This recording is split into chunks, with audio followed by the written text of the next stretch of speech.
सभी सत्संगी भाइयों और बहनों, सभी को मेरा प्यार भरा सादर जय गुरुदेव। जय गुरुदेव।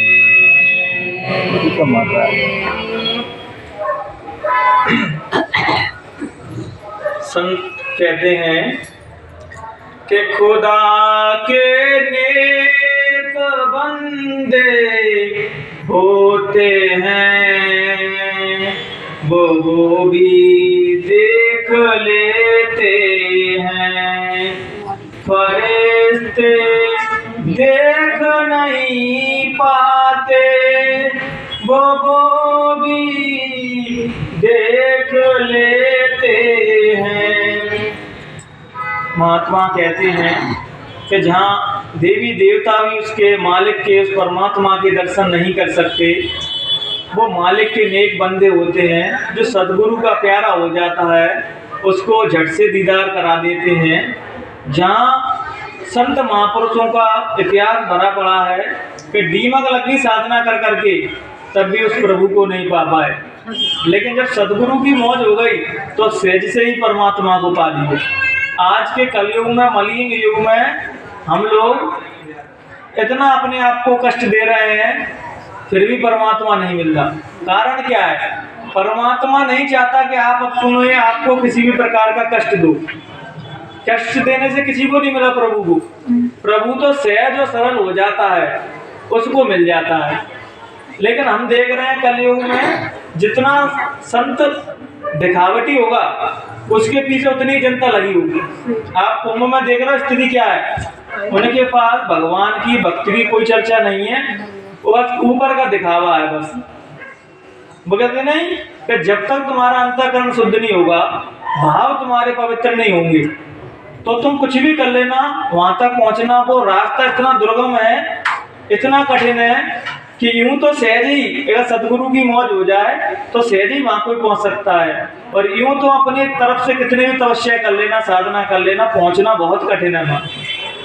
तो बाबा शेख फरीद कहते हैं कि वहां उस मालिक के यहाँ जब सदगुरु की मौज हो जाती है तो वो शिष्य अपने आप ही पहुंच जाता है वहां। तो एक बार बाबा शेख फरीद ने अपने सदगुरु से पूछा कि ये सदगुरु, ये मेरे कामिल मुर्शिद, जो मैं आपके अंदर देख रहा हूँ वो पूरा संसार क्यों नहीं देख पाता? तो बाबा फरीद कहते हैं कि तुझ पे उस मालिक की, उस कामिल मुर्शिद की इनायत बरस रही है, इसलिए तू वो देख पा रहा है जो और नहीं देख पा रहे। कि जो सदगुरु के समीप हो जाता, समीप का मतलब जो बगल में बैठना नहीं होता है, विचारों में एक हो जाते हैं दोनों। तो वो कहते हैं गुरु शिष्य की एक ही काया, कहने सुनने को दो फरमाया। भक्त में भगवान में कोई अंतर नहीं है। जैसे गुरु महाराज कभी मौज मौज में कहते नहीं कि ऊपर बैठा है वही तो नीचे बैठा है। इसका बात का अर्थ क्या हुआ? अर्थ ये हुआ कि वो मालिक का तो कोई रूप ही नहीं है, वो तो अरूप है। जो उससे जुड़ जाता है, उस नाम डोरी साधना से, नाम से जुड़ जाता है, वो उसका ही स्वरूप हो जाता है। जैसे गुरु महाराज ने कह दी कि जो ऊपर बैठा वही नीचे बैठा है, तो गुरु महाराज कह रहे वहां पहुंचने के बाद कोई किसी में भेदभाव नहीं रह जाता। यहाँ तक जब तक नीचे हैं हम लोग, तभी गुरु शिष्य की मर्यादा निभानी है, तभी भक्त और भगवान की मर्यादा निभानी है, क्योंकि वो ब्रह्मांड तो उसका तो कोई नाम ही नहीं है। जैसे ही उससे जुड़े तो उसके ही स्वरूप हो जाते हैं। तो कहते नहीं कि लाल ही तेरे लाल की जिद देख मुझे तो लाल, और लाल ही देखन मैं गई तो मैं भी हो गया। जो साधक ने अपने आप को मिटाया, अपने अहम भाव को मिटाया, अपनी आंखों में निर्दोषता लाया, अभी हम सब लोग वासनाओं से भर के परमात्मा को देखना चाह रहे हैं।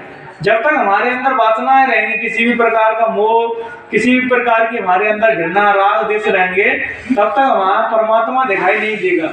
जैसे ही हमारा चित्त निर्दोष हो जाता है, एक निर्दोष बालक की तरह अबोध हो जाता है, वैसे परमात्मा झट से उसके सामने आ जाते हैं।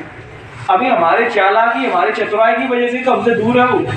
उसको चालाकी और चंटाई बिल्कुल पसंद नहीं है, और वो सब माफ कर भी सकता है, लेकिन वह चतुराई उसको पसंद नहीं है। सब तो छोड़ देते हैं, लेकिन अपने चतुराई नहीं छोड़ पाते। कहते हैं कि चतुराई चौपट करे और ज्ञानी घोटा खाए, भोले भाले भक्तों को तुरंत नारी मिल जाए। सरलता की जरूरत है। माता अगर गुरु आपसे दिन में जो कहते हैं रात है, तो शिष्य बगैर किसी भेदभाव से रात कह दे तो उसका सहज काम बन जाता है। और जो कहते नहीं गुरु महाराज तो दिन है, सब रस का काम है, क्योंकि वो अपनी इच्छा को छेड़ रहा है। जैसे पंजाब में गुरु महाराज एक बार गए थे, तो बंजर जमीन डली थी, तो कह रहे गुरु महाराज यहाँ खेती नहीं होती, गेहूं की खेती। तो गुरु महाराज ने काटने वाला फल नहीं आता जिसको हम बेलपत्र पे चढ़ाते हैं शंकर जी पे, वो तोड़ा, तो उन्हें बच्चे ने कैसे गेहूं है। अब बताओ, गट्टा तोड़ के वो कहते क्या देखे गेहूं है, क्या महाराज तो गट्टा बजे कहाँ गेहूं। अरे बच्चा तुम गेहूं कह देते तो यहाँ गेहूं की फसल होने लगती, लेकिन तुम न कह ही नहीं, तो वैसी जगह डली रहे। वो तो देखते हैं तुमसे कि तुम उनकी रजा में राजी हो रहे हो और नहीं। अगर तुम भूखे मर रहे हो और गुरु मार के बच्चा क्या हाल है, तो जो कह दो कि बहुत बढ़िया हाल है। माँ कहते नहीं है गुरु के संग चलना मतलब कांटों पे चल रहा है, किसी जीते जाते बुद्ध पुरुष के साथ चल रहा, कांटे के संग है, अग्नि के साथ चल रहा है। कि वो जब शरीर में रहते हैं तो ऐसी क्रिया करते हैं कि बुद्धि में समझ में नहीं आती। जैसे इंदौर में गई थी कि कल तुम्हारा बादशाह जाने वाला, रोक सकता है तो रोक लो, तो सभी लोग दिमाग लगा रहे ये क्या है, ये हाल तो समझ में नहीं आती उनकी बातें। जब कल दूसरे दिन नेहरू जी खत्म हो गए तब सत्संगी समझ पाया, रहे वो बादशाह की कह रहे थे कि जिस नीचे के बादशाह है, प्रधानमंत्री के पद है, वो बादशाह जा रहा है, रोक सकते हो तो रोक लो। उसके यहाँ बादशाही यहाँ चल रही है, उसके यहाँ कुछ नहीं चलती, उसके यहाँ तो भजन साधना ही तुम्हारा चलता है। अब वो ही अपन कहते हैं रिश्वत दे दो, रिश्वत दे दो। जैसे यहाँ रिश्वत चलती है तो माँ भी रिश्वत चलती है, लेकिन माँ रिश्वत जीवाली नहीं चलती, जो तुम कागजों के नोट ले आकर धर देते वो नहीं चलती। माँ भजन की रिश्वत चलती है, तुम भजन कर रहे होगे तो वो रिश्वत चल जाएगी तुम्हारी, मानवता के काम कर रहे होगे तो चल जाएगी, गुरु के बताए आदेश पर चल रहे होगे तो वो रिश्वत चल जाएगी। लेकिन हम क्या सोचते हैं कि जो रिश्वत यहाँ चल रही है वो माँ चला देंगे, नहीं। माँ तो केवल वो कहते हैं राम को केवल प्रेम प्यारा, जान सके तो जानो ना, उनको हम भला क्या दे पाएंगे, परमात्मा को हम कुछ नहीं दे सकते। हम जो पैसा दान पुण्य का देते हैं तो गुरु महाराज जितनी व्यवस्था दी वो ने अपने लिए नहीं दी, तुम्हारे सबके लिए व्यवस्था दी माँ, रुकने की, खाने पीने की। उन्होंने क्या बोलता, जिस बेस में शुरू में थे उसी में अंतर तक वही बेस में रहे थे।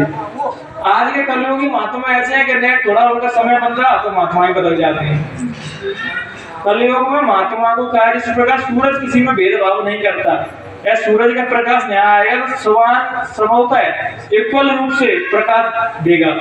ऐसे जो सच्चे संत महात्मा रहते हैं वो सभी से, संपूर्ण मानवता से, एटलीस्ट जानवरों से भी प्रेम करते हैं, वो किसी में भेदभाव नहीं करते। आज के कलयुगी महात्मा तो ऐसे हैं, कोई पैसा वाला आ गया उनके संग अलग व्यवहार, कोई गरीब आ गया उनके संग अलग व्यवहार, क्योंकि वो परमात्मा से नहीं जुड़े हैं। जब तक तुम्हारे दुख कष्ट तब तक खत्म नहीं होंगे, जब तक तुम समाधि में नहीं चले जाओगे, उस मालिक से एक रूप शब्द रूप में नहीं जुड़ जाओगे, तब तक जहाँ रहोगे तो या तो जी है कि पैसा आ गया, तुम्हारे मतलब की चीज हो रही तो खुश हो रहा है जी, उसके मतलब की नहीं हो रही तो रो रहा है। लेकिन जब भजन में रमने लगोगे, शब्द रूप में जुड़ जाओगे गुरु महाराज से, फिर ना तुम्हें बाहर ढूंढने की जरूरत है ना कहीं। अभी हम ज्यादातर बाहर ही तो भटक रहे हैं, इसलिए हमें दुख है सबसे ज्यादा, हम बाहर भटक रहे हैं, दुख का कारण ही ये है। जिस तुम अंतर में देखने लगोगे उनको, फिर तुम्हें कतई दुख नहीं होगा, कहीं इस चीज के लिए मन विचलित नहीं होगा कि यहाँ दिखिए कि माँ दिखिए कि अब आएंगे कब आएंगे, इसका तो मतलब नहीं, तुम अंतर में रोज दीदार कर रहे हो उनका। और वो यही तो कह रहे हैं कि गुरु महाराज कह रहे हैं आज रात को मैं 12 बजे घाट पे आऊंगा, देखता हूँ कौन मेरे दर्शन कर रहा है। तो सभी सत्संगी ने क्या सोचा कि रोड पे आएंगे दर्शन देने के लिए, सवेरे लाइन लगा के खड़े हैं रात को 12 बजे, 4 बजे में बैठे रहे सभी लोग। और सवेरा गुरु महाराज गाड़ी निकली तो ये बच्चा मैं रात को सबके पास आया था, लेकिन एक भी बच्चा घाट पे नहीं मिला मुझे। तो मैं सवेरे सत्संगी कह रहा है महाराज 4 बजे तक तो बैठे रहे ठंड में जा, और तुम कह रहे घाट पे नहीं मिले। अरे बच्चा मैं अंतर की बात कर रहा हूँ, पूरी साधना तुम अंतर की तो बताइए। एक बार तुम उससे जुड़ जाओ अंतर में, फिर तुम उसमें तुम्हें कोई भेदे नहीं, तुम अलग हो ही नहीं। फिर चाहे गुरु महाराज कहीं पे भी चले जाए, लेकिन तुम तो रोज उन्हें अपने प्रेम से, अपने करुणा से बुलाई हुई हो, वो तुम्हारे प्रेम के भूखे हैं। कहते हैं महात्मा किसी गद्दी के भूखे नहीं रहते, संपत्ति के भूखे नहीं रहते। जहाँ उनका वो खत्म हो जाता है, धन के लालची लोग बैठ जाते हैं स्वार्थी, तो वहां से वो अंतर ध्यान हो जाती है। फिर माँ प्रकट होते हैं जहाँ भक्ति हो, विनम्रता हो, प्रेम हो, मानवता की बात हो और सच्चे कर्म हो रहा हो, बस माँ प्रकट हो जाते हैं। संत महात्मा को देह में बंधे हुए हैं, लेकिन हम उनको देह में बांधने की कोशिश कर रहे हैं, देह में ही बंधे हैं। और ज्यादातर तो लोग सोचते हैं कि आएंगे, ये तो मुझे भी पता है आएंगे, लेकिन शरीरों के पीछे मत भागो कि तुम्हारा प्रेम जैसे संसारी प्रेम कर रहा है, तुम प्रेम कर रहे हो, उसमें अंतर क्या है? वो भी शरीर से ही प्रेम कर रहा है, तुम भी शरीर से ही प्रेम कर रहे हो। आत्मा से प्रेम करो जो कभी नहीं मरती, और उससे ही हमें जुड़ना है। क्योंकि गुरु महाराज कहते थे कि बच्चा ना तो हम कहीं जा रहे हैं ना कहीं आ रहे हैं, तो तटस्थ वहीं खड़े हुए हैं। तटस्थ अपन भी खड़े हुए हैं, लेकिन अपन ने साधना नहीं की तो अपन तो मरने के बाद उस चीज को एक्सपीरियंस करेंगे कि मैं तो मर नहीं रहा हूँ, शरीर छूट रहा है। लेकिन महात्मा उसको उस क्रिया को रोज कर रहे हैं, तो इसलिए तो वो कह रहे तटस्थ में तो वहीं की वहीं खड़ा हूँ, ना मैं कहीं गया हूँ ना मैं कहीं आऊंगा, वो तटस्थ वहीं खड़े हुए हैं। तो उन्हें ना जान के वो बात कर रहे हैं, और अपन अनजाने अपन भी बात अच्छी जानते, लेकिन अपन वहां तक नहीं पहुंच पाए। जैसे ही भगवान श्री कृष्ण अर्जुन से कहते हैं कि तुझमें मुझमें कोई भेद नहीं है, इसलिए मैंने वो चीज जान ली है, तुमने वो चीज नहीं जान पाई, इसलिए तुम एक दूसरे में भेद कर रहे हो कि मैं साधारण हूँ तो असाधारण हूँ। कोई भी असाधारण नहीं है। जो गुरु महाराज एक बार नाम दे देते हैं, और जब साधना भजन करने लगते हैं तो उनसे ही अपने आप को जुड़ा फील करो, मुझे लगेगा ही नहीं कि बे अलग है तुम अलग है, क्योंकि अंतर आत्मा सबकी एक है। जब हम सभी लोग मरेंगे तो सबके अंदर से एक प्रकाश निकलेगा, दिया तो सबके अंदर से निकलेगा। तो इसके अंदर ऐसा नहीं कि मेरा अंदर से बड़ा दिया निकलेगा, तुम्हारे अंदर से छोटा निकलेगा, या गुरु महाराज के अंदर अलग से दिया निकलेगा, नहीं। आत्मा का स्वरूप तो एक ही है, लेकिन उनने जागृत कर ली आत्मा, उनने जागृत कर ली तो वो प्रकाश को जीते जी देख पा रहे हैं, तो समाधि में जाकर देख पा रहे हैं, और हम लोग नहीं देख पा रहे। तो वो कहा नहीं कि जब तक ना देखूं अपनी नैनू तब तक गुरु की बात झूठी लगती है। और गुरु महाराज कहते हैं भला तो मेरी बात नहीं मानो, जो मैं कह रहा हूँ बता रहा हूँ वो कर लो, फिर तो मानोगे, तुम देख लोगे फिर तो मानोगे।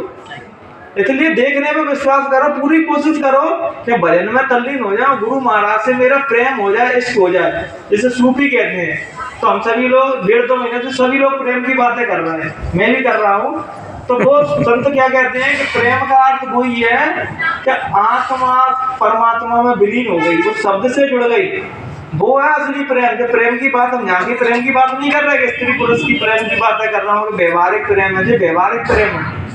वो कह रहे हैं जैसे बच्चे को हम प्रेम करते हैं, अपनी फैमिली मेंबर को प्रेम करते हैं, आत्मा परमात्मा में विलीन हो गई, उस मालिक की स्वरूप हो गई, वो है असली प्रेम। उस सूफी उसकी बात कर रहा है, इसकी कि अपने सदगुरु में विलीन हो जाके आत्मा हो गई, वो है सही प्रेम।